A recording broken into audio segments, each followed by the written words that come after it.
We have spent considerable amount of time, Commissioners, you and I, individually and in group meetings, talking about this operating budget.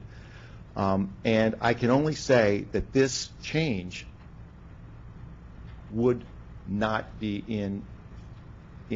well, let me just say, this change isn't viable for us. And the only way it would be viable is if right now you're willing to commit unequivocal to 164 and 14.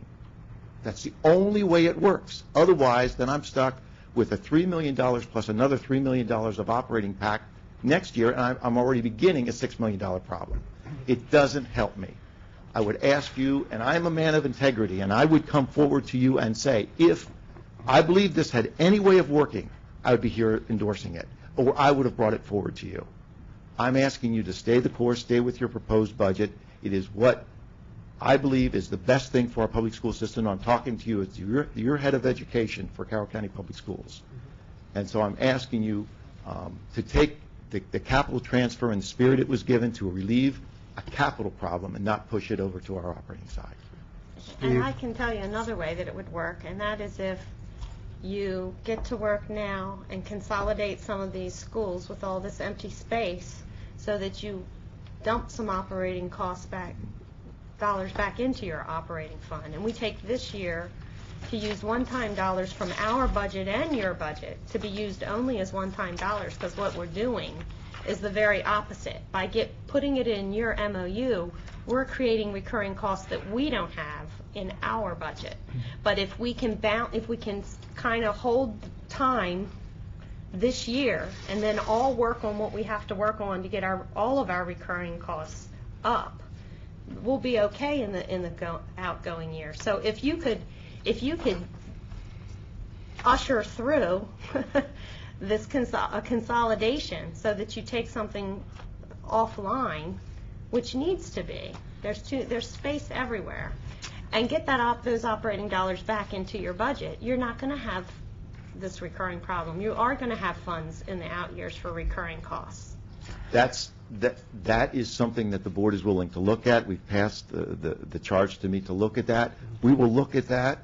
I will tell you, we all work for the public, and the public can't be left out of those conversations. That's right. I don't think it's a conversation between you and I about which schools to close. I think the best proper process is we identify areas where we could consolidate buildings, we put it out to the public, we let them weigh in, and then we take our responses, because we're all public servants. That's right. And we take our responses from the public about that. And right now the public's been silent on that. I'm willing to go down that road, Commissioner, but I do need the public to weigh in before we make any final decisions. I agree, and we have a year to do that. Steve?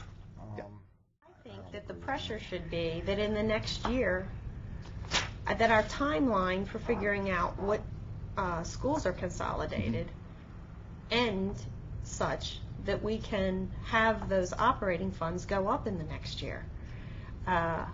You have the ability and the responsibility to take care of your facilities management in such a way that you're meeting your obligations to pay the teachers and whatever else you need to do to give good quality education to the students.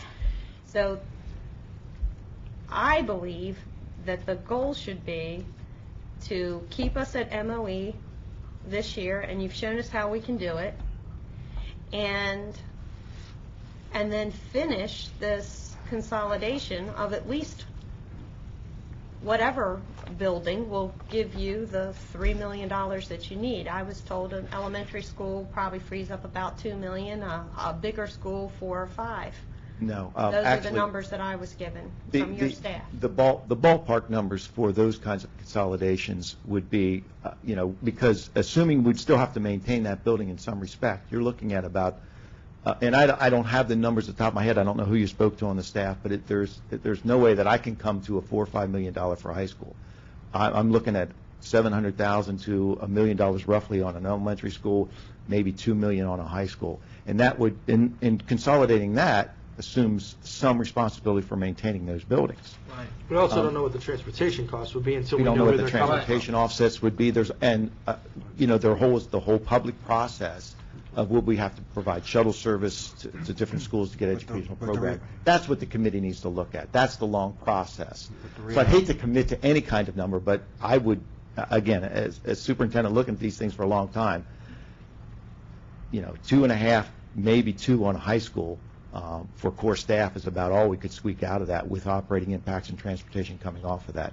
So you're looking at consolidating buildings only as a stopgap to reducing some of our inflationary impacts over the course of the year, not providing anything with raises.